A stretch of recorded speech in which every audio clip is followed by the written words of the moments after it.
तो जो हमारे पास सेकंड चैप्टर था, सेकंड चैप्टर में हमने तीन बहुत ही इम्पोर्टेंट चीज़ें पढ़ी। एक हमारे पास जो है रिलैक्सेशन टाइम था, और दूसरा हमारे पास क्वालिटी फैक्टर था, और तीसरा लॉगरिथमिक डिक्रीमेंट हमने पढ़ा। तो अगर इनकी मैं बात करूं तो रिलैक्सेशन टाइम हमारे पास जो होता है टॉ, वो हमारे पास 2m डिवाइडेड बाई आर या 2l डिवाइडेड बाई आर हमारे पास होता है।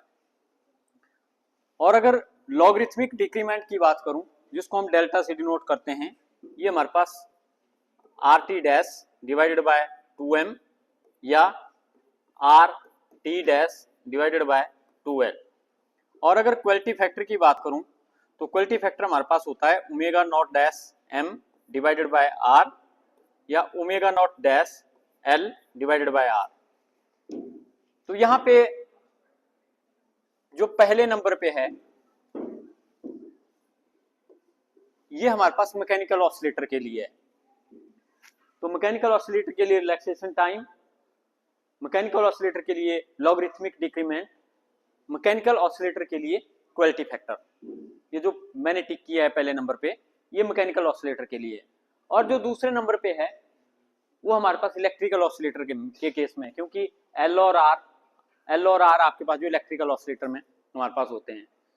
तो इसलिए हम क्या बोल सकते हैं कि टॉ है, डेल्टा है, क्यू है, ये आपके एम आर या आर एल पे डिपेंड करते हैं। तो हर एक में एम आर और आर एल हमारे पास हैं। तो इसलिए इन फैक्टर्स पे ये तीनों ही हमारे जो डिपेंड करते हैं, टॉ भी, डेल्टा भी और क्यू भी। और जैसा कि मैंने पहले भी डिस्कस किया था कि ये जो रिलैक्सेशन टाइम है ये हमें बताता है कि किसी ऑसिलेटर का एम्पलीट्यूड जो है कितनी जल्दी डिके होता है, कितनी जल्दी हमारे पास जो ऑसिलेटर का जो एम्पलीट्यूड है वो डिके होता है। तो हम कैसे इसको डिफाइन करते थे, हम डिफाइन करते थे कि जो हमारे पास रिलैक्सेशन टाइम है ये वो टाइम होता है जिस टाइम में एम्पलीट्यूड घट के ए नॉट डिवाइडेड बाई ई रह जाता है। तो इसलिए इससे हमें पता चलता है कि जितना कम हमारे पास जो रिलैक्सेशन टाइम होगा उतनी ही जल्दी ऑसिलेटर आपका जो डिके हो जाएगा। और दूसरा था हमारे पास लॉगरिथमिक डिक्रीमेंट।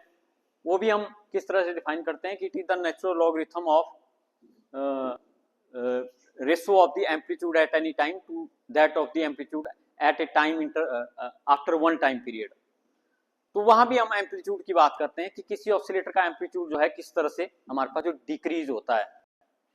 तो वहां भी हम एक तरह से एम्पलीट्यूड के डिक्रीज होने की बात करते हैं। मतलब हम जो है जो आपका डैम्प्ड ऑसिलेटर होता है उसके एम्पलीट्यूड के डिक्रीज होने की बात कर रहे हैं। तो पहले में भी हमने एम्पलीट्यूड की बात की कि एम्पलीट्यूड कितना फास्ट डिके होता है। जो लॉगरिथमिक डिक्रीमेंट है वो भी हमें इंफॉर्मेशन देता है कि एम्पलीट्यूड हमारा जो है किस तरह से डिके होता है। और तीसरा हमारे पास जो क्वालिटी फैक्टर है वो हमें बताता है rate of loss of energy, कि किस रेट से एनर्जी लॉस जो है किसी ऑसिलेटर के अंदर होता है। तो हम क्या बोल सकते हैं कि ये तीनों जो फैक्टर है हमारे पास ये डैम्प्ड ऑसिलेटर के लिए है। डैम्प्ड ऑसिलेटर के केस में किस तरह से एम्पलीट्यूड डिके होता है, किस तरह से एनर्जी घटती है, क्या रेट एनर्जी लॉस का रहता है। तो ये हमें जो है तीनों ही यहाँ पे इंफॉर्मेशन देते हैं। फिर एक छोटा सा आर्टिकल है लास्ट में इस चैप्टर के, वो है हमारे पास rate of loss of energy for power dissipation. Rate of loss of energy, इसको हम rate of loss of energy बोलते हैं, या हम इसको पावर डिसिपेशन भी बोलते हैं।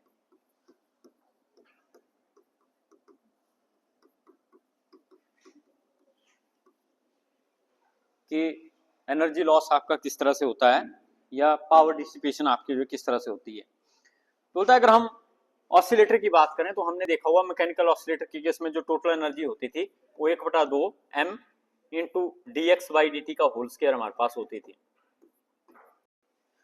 और जो पोटेंशियल एनर्जी होती थी वो स्प्रिंग के पास होती थी, वो हम इसको 1/2 sx स्क्वायर से लिखते थे। तो ये है हमारे पास किसी भी मैकेनिकल ऑसिलेटर की टोटल एनर्जी। और आपको पता है टोटल एनर्जी होती है वो सम होती है काइनेटिक और पोटेंशियल का। ये है kinetic energy 1/2 m v square, dx by dt v है यहाँ पे। तो एक ये है हमारे पास kinetic energy plus potential energy. तो ये हमने पहले चैप्टर में किया हुआ कि किसी ऑसिलेटर की टोटल एनर्जी जो है उसके काइनेटिक एनर्जी और पोटेंशियल एनर्जी के सम के बराबर होती है। तो अगर हम इस एक्सप्रेशन को यहाँ पे कंसीडर करें तो हम rate of loss of energy निकाल सकते हैं। यार rate of loss of energy हम जो है du/dt से लिखेंगे। तो इसका मतलब क्या है कि टाइम के हिसाब से एनर्जी किस तरह से डिक्रीज करती है। तो ऑसिलेटर की जो एनर्जी होती है डैम्प की, वो टाइम के हिसाब से कम होती जाती है उसकी एनर्जी। तो इसलिए हम du/dt को हम rate of change of energy यहाँ पे बोलेंगे। तो अगर इसको हम निकालें तो इसकी आप जो है डिफरेंशिएशन करेंगे u की डिफरेंशिएशन करेंगे तो du/dt हमारे पास आ जाएगा। विद रिस्पेक्ट टू टाइम आपने इसकी जो है डिफरेंशिएशन करनी है। तो जब इसको करेंगे तो हमारे पास 1/2 m और इसकी हमारे पास जाएगी 2 into dx/dt into d²x/dt square. तो 1/2 m कांस्टेंट है, यहाँ पे पावर 2 है, तो इसका जो हमारे पास इंटीग्रल होगा 2 इंटू dx/dt इंटू d²x/dt। तो ये हमारे पास इस dx/dt का भी हम फर्दर जो है डिफरेंशिएट करेंगे विद रिस्पेक्ट टू टाइम। तो ये x रेट पावर n है, तो हमारे पास कितना होता है n x rate power n-1। तो इस तरह से इसकी भी जो ब्रैकेट में इसकी भी हमारे पास डिफरेंशिएशन लेनी है, तो ये हमारे पास पहले की डिफरेंशिएशन आ जाएगी। उसी तरह से जो दूसरी टर्म है उसके केस में भी हमने करना है। तो इसकी हमारे पास जो 2s इंटू एक्स ये हमारे पास यहाँ पे आ जाएगा। तो यहाँ पे हम देखेंगे 2 से 2 कैंसिल हो जाएगा, यहाँ भी 2 से 2 हमारे पास कैंसिल हो जाएगा। तो यहाँ पे जो आपके पास du/dt बचेगा वो हमारे पास बचेगा आपका m into dx/dt into d²x/dt और यहाँ पे हमारे पास जो बचेगा वो हमारे पास सिंपली sx यहाँ पे बचेगा, लेकिन साथ में यहाँ पे आपका x का डेरिवेटिव भी आएगा dx/dt। तो यहाँ भी हमारे पास जो dx/dt हमारे पास आएगा।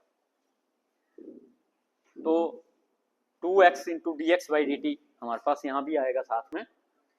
तो दोनों में हमारे पास जो dx/dt कॉमन है, तो यहाँ पे हम क्या लिख सकते हैं कि du/dt हमारे पास बनेगा वो m इंटू d²x/dt स्क्वायर और प्लस sx और दोनों में कॉमन है वो आपका dx/dt कॉमन है। ये हमारे पास यहाँ पे इक्वेशन बनेगी। लेकिन आपने देखा होगा कि हमारे पास जो मैकेनिकल ऑसिलेटर होता है उसकी डिफरेंशियल इक्वेशन की बात अगर हम करें तो वो हमारे पास m into d²x/dt square plus r into dx/dt और प्लस sx इक्वल टू 0 हमारे पास जो है अनडैम्प्ड ऑसिलेटर की डिफरेंशियल इक्वेशन होती है। ये भी हमने पहले चैप्टर में पढ़ा, तो हम पहले चैप्टर की बारे में बात कर रहे हैं। तो ये इक्वेशन हमारे पास थी वहां पे अनडैम्प्ड ऑसिलेटर की। तो बोलता है इस इक्वेशन को देखें और यहाँ पे देखें तो कुछ सिमिलरिटी है। ये जो ब्रैकेट के अंदर हमारे पास टर्म है ये वाली और यहाँ पे ये टर्म दोनों है, तो इसका मतलब है कि हमारे पास जो m इंटू d²x/dt स्क्वायर और प्लस sx जो है हमारे पास वो माइनस r इंटू dx/dt यहाँ पे आ जाएगा। इस इक्वेशन में मैं क्या कर रहा हूं, इस r dx को दूसरी साइड ले जा रहा हूं, तो ये माइनस हो जाएगा। इस साइड आपके पास जो m इंटू d²x/dt स्क्वायर हमारे पास यहाँ पे आएगा। तो ये हमारे पास जो है r इंटू dx/dt यहाँ पे हमारे पास जो है बचेगा। तो इसका मतलब है कि ये हमारे पास जो यहाँ पे टर्म है आपकी, इस टर्म में जो du/dt है और ये जो हमारे पास r dx/dt टर्म होती है ये डैम्पिंग फोर्स होती है। अगर आप इसी चैप्टर में आप शुरू में देखेंगे तो fd को हमने डिफाइन किया था कि fd हमारे पास क्या होता है r इंटू dx/dt। तो इसलिए इस माइनस को आप इस साइड ले आए तो हम क्या बोलेंगे, जो fd होगा वो हमारे पास fd होता है minus r into dx/dt। Sorry, fd हमारे पास होता है r dx/dt। तो इसका मतलब यहाँ भी हमारे पास r dx/dt है, तो इधर हमारे पास माइनस है, तो इसलिए ये जो टर्म है इसको हम माइनस fd लिख सकते हैं। ये जो ब्रैकेट में टर्म है इसको हम माइनस fd लिख सकते हैं, क्योंकि यहाँ पे जो हमारे पास M D square X by D T square plus S X है, वो हमारे पास जो एफ डी के बराबर हमारे पास होता है। तो यहाँ पे माइनस साइन भी है, तो इसलिए हमारे पास माइनस एफ डी बन जाएगा, और साथ में यहाँ पे D x by D T हमारे पास बन जाएगा। तो ये हमारे पास आ गया D you by D T. लेकिन आपको पता है कि फोर्स इंटू डिस्टेंस वो जो है वर्क के बराबर होता है, एफ इंटू डी एक्स, इसको आप वर्क बोलते हैं। तो इसलिए हम इसको क्या लिख सकते हैं, यहाँ पे इसको हम लिख सकते हैं d you by D t equal to minus D W by D t. तो इस तरह से हम इसको लिख सकते हैं, और यहाँ पे माइनस साइन है, तो इसलिए हम इसको यहाँ पे क्या बोलेंगे कि it is the rate of doing work, जिसको कि हम पावर डिसिपेशन बोलते हैं। D W by D T को हम रेट ऑफ डूइंग वर्क बोलते हैं, जिसको हम पावर डिसिपेशन बोलते हैं, मतलब पावर आपकी खत्म हो रही है। माइनस साइन करके यहाँ पे हम इसको डिसिपेशन का नाम देते हैं। तो इस केस में हम ये बोल सकते हैं कि हमारे पास जो D you by D T होता है वो हमारे पास minus D W by D T के बराबर होता है, और D W by D T यहाँ पे माइनस है, तो उसको हम बोलेंगे कि it is the rate of work done against resistive force. तो it is called rate of doing work against resistive force. जब आपका ऑसिलेटर मूव होता है तो जो रेजिस्टिव फोर्स होती है, ऑसिलेटर उनसे रुकता है, उन रेजिस्टिव फोर्स से ऑसिलेटर हमारे पास जो रुकता है, मतलब ऑसिलेटर एक तरह से काम करता है। जो रेजिस्टिव फोर्स होती है वो उस ऑसिलेटर को रोकती है, लेकिन उसको मूव होने के लिए उसको काम करना पड़ता है, तो इसलिए उसकी जो हमारे पास एनर्जी है वो लूज होती है। तो इसलिए हम इसको D W by D T को rate of doing work against resistive force का यहाँ पे नाम देते हैं। तो इसलिए हम सिंपली यहाँ पे क्या बोल सकते हैं कि जो हमारे पास rate of loss of energy होता है वो rate of work done against resistive force हमारे पास होता है, और इसको हम rate of loss of energy simply बोल सकते हैं। तो ये रिजल्ट हमारे पास यहां से निकलता है कि rate of loss of energy is equal to rate of doing work against resistive force in case of a damped oscillator. तो डैम्प्ड ऑसिलेटर के केस में जो आपका एनर्जी लॉस होगा वो आपका rate of doing work against resistive force होगा, मतलब कि ऑसिलेटर को काम करना पड़ेगा जब वो अपोजिशन वाली फोर्स से मूव करेगा, तो कितना काम करना पड़ेगा उसके हिसाब से ही एनर्जी लॉस होगा। तो जितना एनर्जी लॉस होगा उतना ही हमारे पास जो है rate of doing work against resistive force हमारे पास होगा। तो इस तरह से ये था आपका सेकंड चैप्टर। तो ये छोटा सा आर्टिकल था वैसे लास्ट में। अब हम इसका जो थर्ड चैप्टर है वो स्टार्ट करेंगे। तो जैसे मैंने बोला भी है आपको कि मैंने स्टैटिस्टिकल एंड मैकेनिक्स का साथ में पैरेलल चलाया हुआ है, वीडियो लेक्चर चलाया हूँ वहाँ पे, और एग्जैक्टली मैं बुक से करवाता हूँ। तो आपने उनको वहाँ से करना है स्टडी प्रॉपर वे में, समझना है। आप बुक खोल के बैठोगे, बुक में देखो, जैसा बुक में मैंने वैसे ही एग्जैक्टली बताया हुआ है, तो उसको वहाँ से करना है। पैरेलली मैं शायद उसको 2-3 चैप्टर और करूँ साथ साथ में। तो जो हमारे पास वेव एंड मैकेनिक्स है उसका हमने पैरेलली इसी तरह से स्टार्ट किया कि पहले 1-2-3 चैप्टर मैं करवा रहा हूँ, और जो इंटरफेरेंस से आगे वाले चैप्टर जितेंद्र सर करवा रहे हैं। तो पहले 2 दिन उनकी क्लास होती है और बाकी 4 दिन मेरी क्लास होती है। तो इसी सीक्वेंस में आपने जो है इसको करना है, लेकिन उनको आप जरूर देखें वीडियो लेक्चर को, क्योंकि वो वहाँ पे चला हुआ है, तो उनको साथ में करें, नहीं तो आपको प्रॉब्लम होगी समझने में।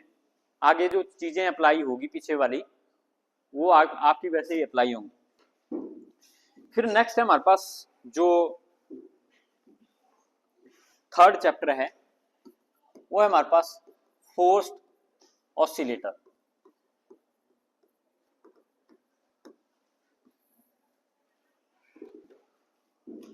तो हमने 2 चैप्टर अभी किए। पहला किया हमने अनडैम्प्ड ऑसिलेटर, दूसरा किया हमने डैम्प्ड ऑसिलेटर, और तीसरा किया हमने फोर्स्ड ऑसिलेटर, जो करना है अभी स्टार्ट कर रहे हैं। तो मैंने आपको एक सिंपल सा एग्जांपल दिया था कि हमारे पास एक जैसे झूला होता है, तो पहला चैप्टर ये बोलता है कि झूले को आप एक बार धक्का दे दो तो परमानेंटली चलता ही रहेगा, वो कभी रुकेगा नहीं। ये पहला चैप्टर बोलता है, जो कि एक आइडियल केस है। ऐसा होता नहीं है एक्चुअल में कि आप एक बार ऑसिलेशन दो, ऑसिलेशन आपकी परमानेंट ही चलती रहे। एक तरह से ये हमारे पास आइडियल केस है। लेकिन दूसरा केस हमारे पास क्या है कि हमारे पास झूला है, झूले को आपने एक बार जोर से धक्का दिया, वो झूला आपका पहले मैक्सिमम जाएगा, फिर वो थोड़ा सा जाएगा और इस तरह से वो लास्ट में जाके स्टॉप हो जाता है, मतलब ऑसिलेशन खत्म हो जाती है टाइम के हिसाब से।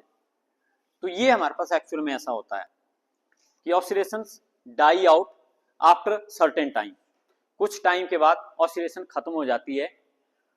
तो ये हमारे पास रियल केस होता है नेचर में। लेकिन तीसरा जो केस है वो हमारे पास फोर्स्ड ऑसिलेटर। फोर्स्ड ऑसिलेटर में हम क्या करते हैं कि झूले को बार बार धक्का देते रहते हैं ताकि वो चलता रहे। जैसे मेले में जनरली होता है, आपने देखा हुआ है, मेले में जाते हैं तो जो बोट होती है, तो बोट में एक इंजन साथ में लगा होता है, तो वो इंजन उसको जो है बार बार ऑसिलेशन देता रहता है और वो बार बार चलता रहेगा। तो जब तक इंजन चलता रहता है तब तक झूला आपका चलता रहता है। तो वो है फोर्स्ड ऑसिलेटर, मतलब कि आप एक फोर्स बाहर से अप्लाई कर रहे हो और वो फोर्स बार बार उसको ऑसिलेशन दे रहा है।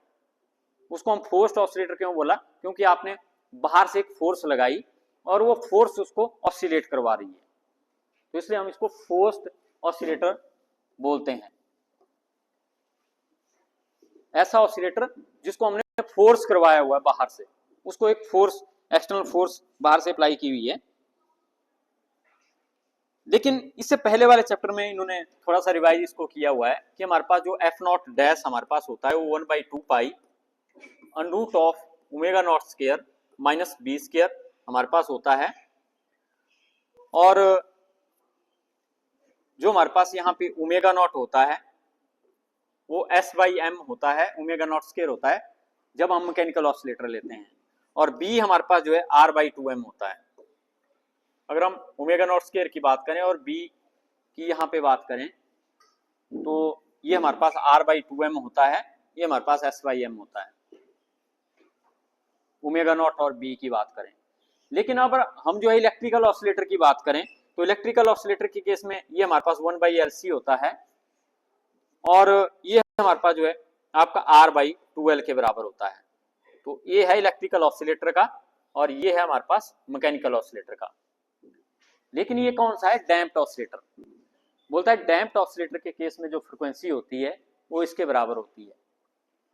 तो ये यहाँ पे आपको याद रखने पड़ेंगे, जो ये हमारे पास एक तरह से फॉर्मूला इसको कह सकते हैं या रिजल्ट हम कह सकते हैं कि frequency of undamped oscillator is simply equal to 1/2 pi omega naught square minus b square. और जो हमारे पास डैम्प्ड ऑसिलेटर की होती है वो सिंपली हमारे पास इस बी स्क्वायर के बिना होती है। ये जो बी स्क्वायर है, मतलब आप डैम्पिंग टर्म हटा दो, बी हटा दो, बी को 0 ले लो, तो यहाँ पे आपका ओमेगा नॉट बाई 2 पाई बचेगा।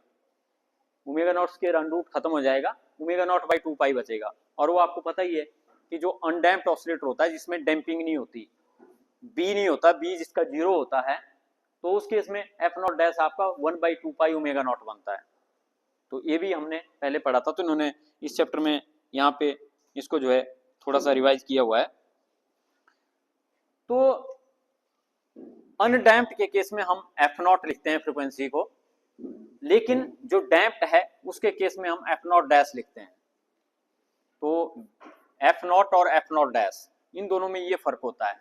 एफ नॉट डैश होता है डैम्प्ड ऑसिलेटर की फ्रीक्वेंसी जिसमें डैम्पिंग होती है, और एफ नॉट हमारे पास होता है अनडैम्प्ड ऑसिलेटर की फ्रीक्वेंसी। ये दोनों में हमारे पास जो फर्क रहता है एफ नॉट और एफ नॉट डैश में, जब हम इनको जो है नोटेशन यहाँ पे देते हैं, तो इसको हम जनरली नेचुरल फ्रीक्वेंसी भी बोलते हैं, natural frequency of undamped oscillator.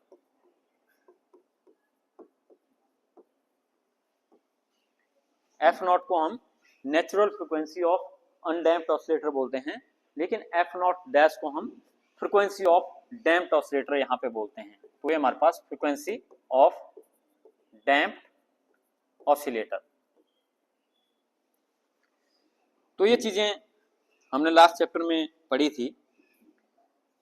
अब अगर डैम्प्ड ऑसिलेटर आपके पास है, कोई झूला है, एक धक्का देने के बाद वो धीरे धीरे स्टॉप हो जाता है, लेकिन आपको चाहिए कि वो परमानेंट चलता रहे, तो आप बाहर से एक फोर्स उसको लगाते हैं और उस फोर्स से जो ऑसिलेशन हैं उनको आप परमानेंट जितने टाइम तक सेट करना चाहें उतने टाइम तक आप उनको जो है वहाँ पे सेट कर सकते हैं।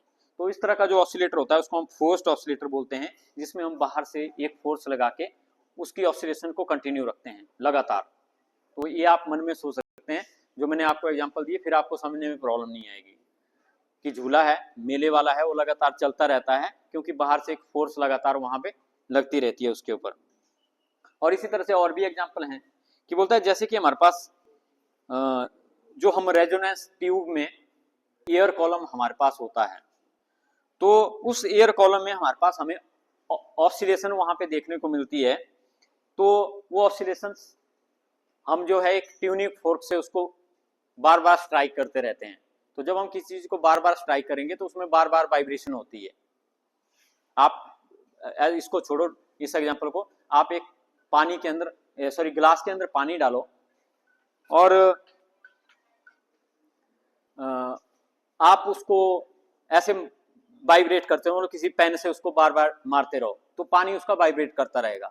तो जब तक आप उसको बाहर से ऐसे ऐसे मारते रहेंगे, फोर्स उसको देते रहेंगे, तब तक वो वाइब्रेट करता रहेगा। मतलब कि वाइब्रेशन तब तक होती रहेगी जब तक आप फोर्स लगाते रहेंगे।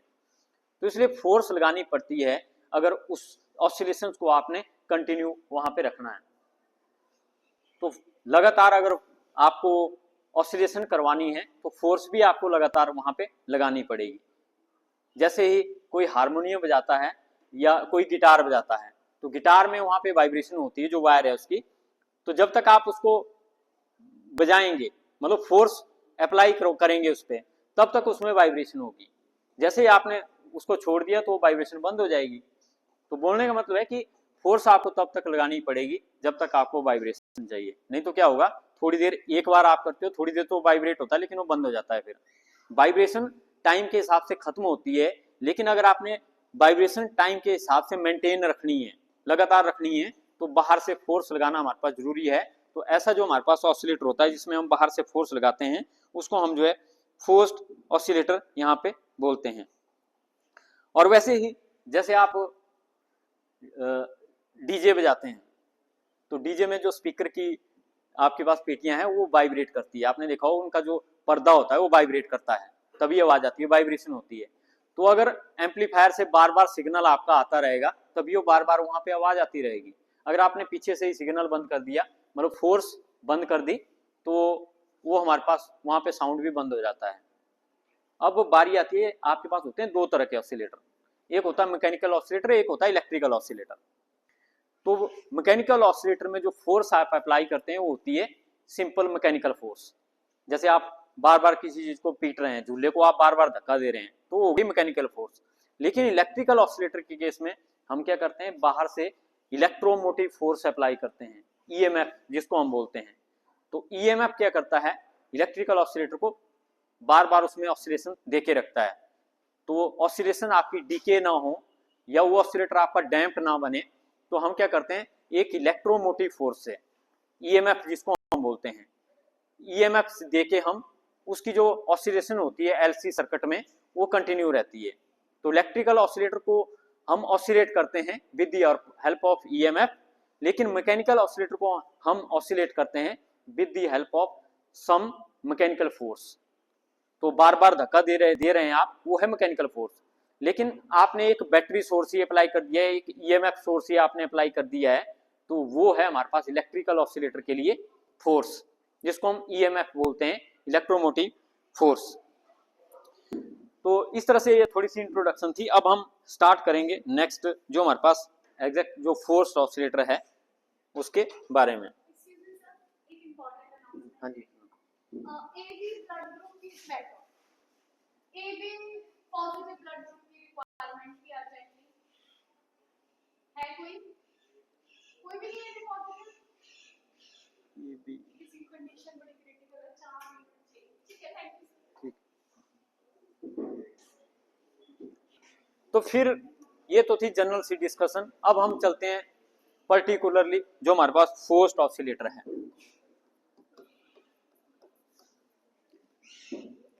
फोर्स्ड ऑसिलेटर,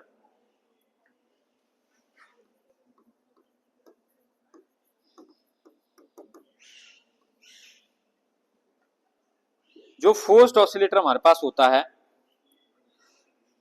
बोलता है कि ऑसिलेशंस हम बाहर से देते हैं तो तभी जो ऑसिलेटर है वो आपका कंटिन्यूसली हमारे पास जो मूव करता है। तो हम क्या बोलते हैं कि हम जो है कंटिन्यूअस एक्साइटेशन ऑसिलेटर को देते हैं। कंटिन्यूअस एक्साइटेशन जो है ऑसिलेटर को देते हैं by some external agency,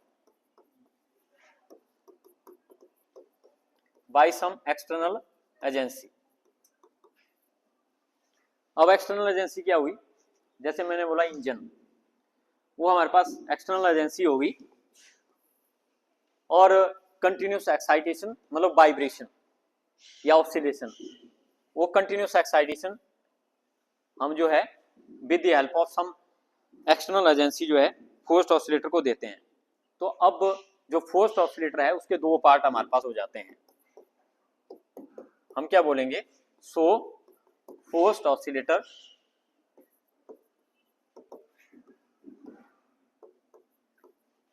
has two parts.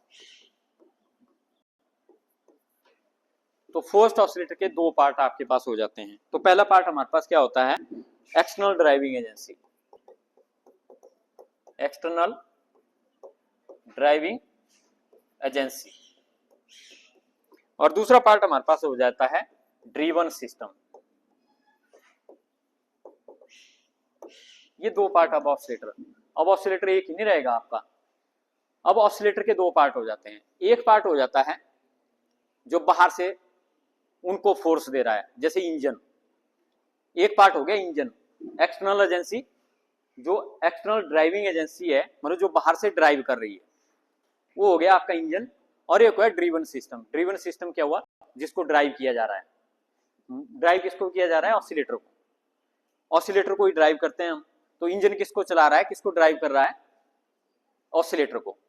ये ड्रीवन सिस्टम हम बोलते हैं ऑसिलेटर को, और ड्राइविंग एजेंसी हम बोलते हैं इंजन को। ये हमारे पास जो है यहाँ पे इन्होंने एक स्पेशल टर्म लिखी हुई है कि एक हमारे पास ड्राइविंग एजेंसी होती है, एक ड्रीवन सिस्टम होता है। तो जैसे गाड़ी चलाते हैं, गाड़ी को चलाने वाला ड्राइवर होता है और एक गाड़ी होती है जिसको ड्राइव कर रहे हैं। तो ड्रीवन सिस्टम हो गया आपके पास गाड़ी जिसको ड्राइव कर रहे हैं, और जो ड्राइव कर रहा है वो होगी एक्सटर्नल ड्राइविंग एजेंसी। तो जो इंजन चला रहा है वो होगी एक्सटर्नल ड्राइविंग एजेंसी, और जो ऑसिलेटर आपका चल रहा है वो होगी ड्रीवन एजेंसी। जिस ड्रीवन होता है जिसको ड्राइव कर रहे हैं, जिसको ड्राइव कर रहे हैं। ड्राइव इंजन किसको चला रहा है, इंजन चला रहा है ऑसिलेटर को। तो इसलिए हम यहाँ पे बुक में नहीं लिखा हुआ है, लेकिन वैसे मैं बता दूं कि ये ड्रीवन सिस्टम हमारे पास होता है ऑसिलेटर, और ये हमारे पास होता है इंजन या कोई फोर्स। इंजन या कोई फोर्स हमारे पास जो एक्सटर्नल ड्राइविंग एजेंसी होती है, और जो ऑसिलेटर होता है वो हमारे पास ड्रीवन सिस्टम होता है। अब ये ऑसिलेटर जो होगा ये आपका कौन सा होगा, वही होगा डैम्प्ड ऑसिलेटर। ऑसिलेटर तो डैम्प्ड ही होते हैं नेचर में, लेकिन हम उनको अनडैम्प्ड बनाने की कोशिश कर रहे हैं by with the help of some force. तो इसलिए ये जो ड्रीवन सिस्टम है ये हम बोल सकते हैं कि ये डैम्प्ड ही होता है, लेकिन इसको हम लगातार फोर्स प्रोवाइड करके हम इसको जो है एक तरह से अनडैम्प्ड बनाने की कोशिश करते हैं। लेकिन जैसे ही आप ये फोर्स हटाते हैं वैसे ये दोबारा से डैम्प्ड बन जाता है। तो जैसे आप झूले को धक्का दे रहे हैं तो लगातार चल रहा है, आप बोलेंगे कि ये तो अनडैम्प्ड है, इंजन चल रहा है तो अनडैम्प्ड है।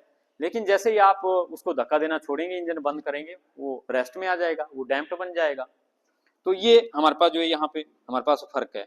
और जो हमारे पास एक्सटर्नल ड्राइविंग एजेंसी होती है, ये तो मैकेनिकल ऑसिलेटर के केस में कोई फोर्स होती है, मैकेनिकल फोर्स होती है या इंजन होता है। लेकिन इलेक्ट्रिकल ऑसिलेटर के केस में ये हमारे पास जो है ईएमएफ हम किसी सर्किट को देते हैं, इलेक्ट्रोमोटिव फोर्स हम किसी सर्किट के ऊपर लगाते हैं। तो ये इस तरह से हमारे पास इसका जो है डिस्क्रिप्शन है। बोलता कि the driving system and driven system are couple to each other. तो दोनों को ही हम कपल करके रखते हैं। कपल किससे रखते हैं? आपने देखा होगा पट्टा लगा होता है, मेले में जाते हैं आप तो इंजन से एक पट्टा लगा होता है उस तक, मतलब हम दोनों के बीच में कपलिंग करते हैं। कपलिंग क्या होती है कि दोनों तालमेल मिला के काम करें। इंजन चलेगा तो इंजन तो ऐसे ही घूमेगा अपनी जगह पे, लेकिन उसका कनेक्शन हम क्या कर देते हैं, जो आपका ऑसिलेटर है, जो झूला है, उसके साथ में इसको कनेक्ट कर देते हैं थ्रू दी बेल्ट। तो बेल्ट, जब बेल्ट के थ्रू हम उनकी कपलिंग करते हैं तो बोलते हैं कि ड्राइविंग एजेंसी और ड्रीवन सिस्टम के बीच में कपलिंग होना भी जरूरी होता है। और ये जो कपलिंग होती है ये हम इसको लाइट कपलिंग इसको हम करते हैं, तो वीक कपलिंग हम इसको करते हैं। ऐसा नहीं कि हम बहुत ज्यादा इनको कस के जोड़ देते हैं। तो आपने देखा होगा कि जो आप बेल्ट बीच में लगाते हैं वो उनसे जुड़ी होती है, जस्ट वो रोटेट करती है और एक दूसरे जो इंजन है उसको चलाता है। तो weak coupling must be there in between driven system and external driving agency. तो इन दोनों के बीच में हम बोल सकते हैं कि कपलिंग हमारे पास होती है, दोनों की कपलिंग करते हैं हम। तो तालमेल तभी होगा जब दोनों को हम एक दूसरे से कनेक्ट रखेंगे, दोनों के बीच में कोई कनेक्शन देंगे। तो जैसे इलेक्ट्रिकल सर्किट में हम क्या करते हैं कि बैटरी जोड़ते हैं साथ में, और यहाँ पे हमारे पास जो C है और यहाँ पे हमारे पास जो आपका R है और यहाँ पे हमारे पास जो L है। तो ये हमारे पास कपलिंग है कि हमने जो EMF है वो सर्किट में जोड़ दिया, और यहाँ पे अब कैपेसिटर भी है, रजिस्टर भी है, और यहाँ पे हमारे पास इंडक्टर भी है।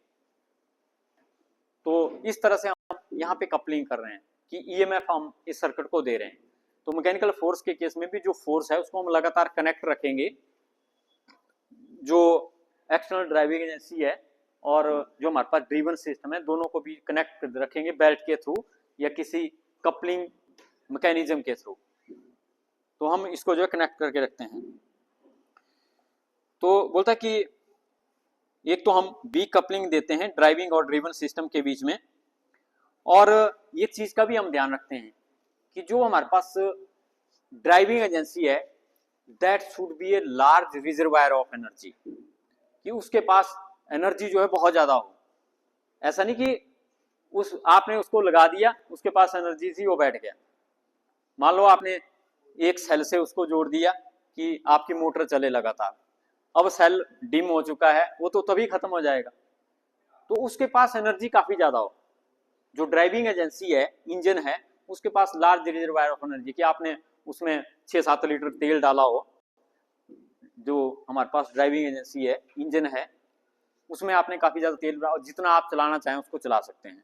तो it should have large reservoir of energy. और साथ में हम क्या बोल सकते हैं कि एनर्जी फीडबैक हमारे पास जो है हमारे पास कम होना चाहिए, निग्लिजिबल होना चाहिए ड्रीवन सिस्टम से एक्सटर्नल एजेंसी के बीच में। कि ऐसा नहीं हो कि जो आपका ऑसिलेटर है वो भी अपनी एनर्जी जो है उस एक्सटर्नल एजेंसी को दे, कि जो बोट है उसकी एनर्जी खत्म हो उस इंजन की वजह से। मतलब इंजन एनर्जी दे झूले को, जो आपका ऑसिलेटर है, ना कि ऑसिलेटर एनर्जी दे झूले को, सॉरी इंजन को। उल्टा नहीं होना चाहिए। तो दो कंडीशन है हमारे पास कि जो इंजन है या जो एक्सटर्नल ड्राइविंग एजेंसी है उसके पास लार्ज रिजर्वायर ऑफ एनर्जी हो, कि उसके पास बहुत ज्यादा अमाउंट ऑफ एनर्जी हो ताकि वो ऑसिलेटर को दे सके। लेकिन उल्टा नहीं होना चाहिए कि ऑसिलेटर अपनी एनर्जी जो है उस इंजन को दे। तो नेगेटिव जो फीडबैक होता है उल्टा प्रोसेस, कि हम कोई किसी को बता रहा है कोई चीज, तो उसको हम इन रिस्पॉन्स कुछ कमेंट देते हैं, उसको हम फीडबैक बोल देते हैं। तो यहाँ भी वही फीडबैक हम बोल सकते हैं कि ड्राइविंग एजेंसी फोर्स देगी इसको, ड्रीवन सिस्टम को, ऑसिलेटर को, लेकिन ऑसिलेटर नहीं देगा इसको।